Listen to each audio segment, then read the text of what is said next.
अहोई अष्टमी व्रत कथा। अहोई अष्टमी का व्रत हर कार्तिक मास के कृष्ण पक्ष की अष्टमी तिथि को होता है।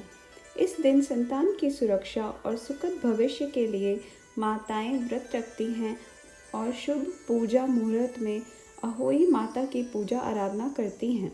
पूजा के समय अहोई अष्टमी व्रत कथा सुनने का विधान है। इसके बिना व्रत को पूरा नहीं माना जाता।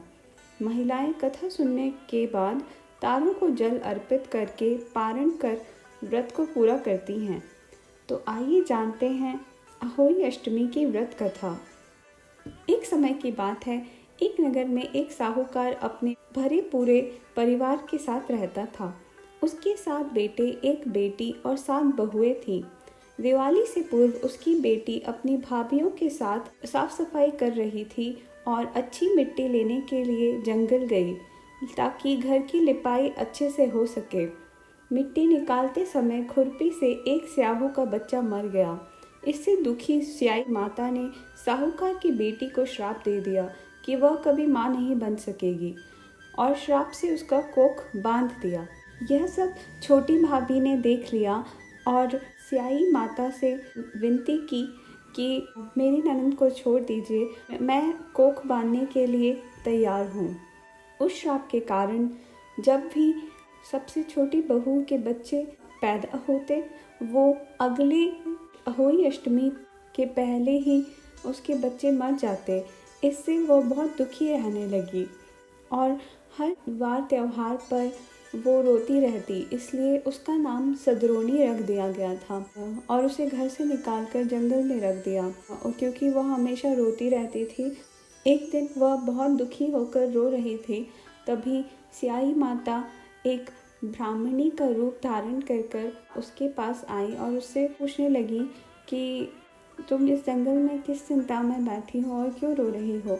तभी वो कहने लगी कि मेरे सारे बच्चे मर जाते हैं और मुझे घर से निकाल दिया गया है। मेरे दुख के कारण मुझे सदरोनी भी कहा जाता है।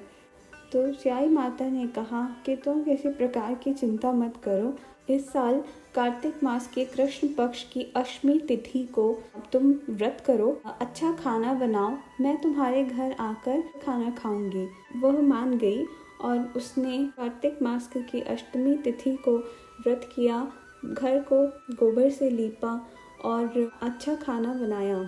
जब स्याही माता ब्राह्मणी के रूप में उसके घर आई तो उसका उन्होंने आदर सत्कार किया और उन्हें खाना भी खिलाया।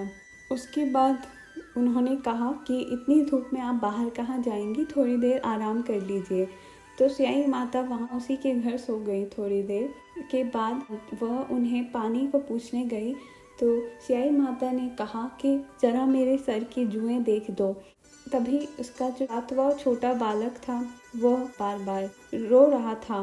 तो स्याही माता ने पूछा कि यह क्यों रो रहा है। उसने कहा कि वो तो ऐसे ही रोता रहता है, जबकि वही थोड़ी थोड़ी देर में अपने बालक के चुटकी काट रही थी, इसलिए बालक रो रहा था। स्याही माता ने बार बार पूछा पर उसने कहा कि आप मुझे 3 वचन दीजिए, तभी मैं आपको बताऊंगी कि यह बालक क्यों रो रहा है। स्याही माता ने कहा ठीक है, मैं तुम्हें वचन देती हूँ, अब मुझे बताओ कि बालक क्यों रो रहा है। उसने कहा कि मैं बालक को चुटकी काट रही थी, इसलिए बालक रो रहा था, पर अब आपके कहे अनुसार मैं अपने 3 वचन में से एक वचन मांगती हूँ कि मुझे आपके कान की फुरहरी दे दीजिए।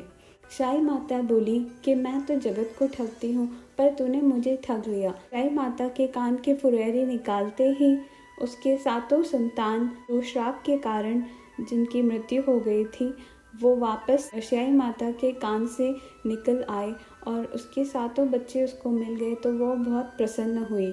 जाते जाते स्याही माता ने उसके घर पर पैर मार दिया, जिससे कि वह बहुत धन धान्य हो गई और उसके झोपड़ी एक महल में बदल गई और वह बहुत सुख शांति से वहाँ रहने लगी। जब दिवाली का दिन आया तो छोटी बहू की सास ने उसकी ननद को कुछ खाना लेकर उसके पास भेजा। जब वो वहाँ पहुँची तो वहाँ पर उसको एक बहुत बड़ा महल दिखा। अपनी भाभी को पहचान नहीं पाई और घर जाकर वापस बोली कि भाभी तो वहाँ नहीं है, वहाँ तो किसी का महल बन गया है।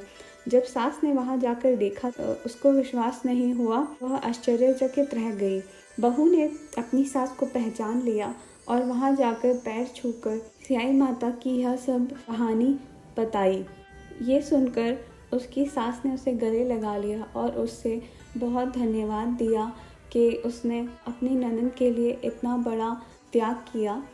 जिस प्रकार साई माता दूसरी बार में छोटी बहू से बहुत प्रसन्न होकर उसको धन धान्य सुख समृद्धि और संतान की प्राप्ति हुई, उसी प्रकार सभी के लिए साई माता इसी तरह अपना आशीर्वाद बनाए रखें। धन्यवाद।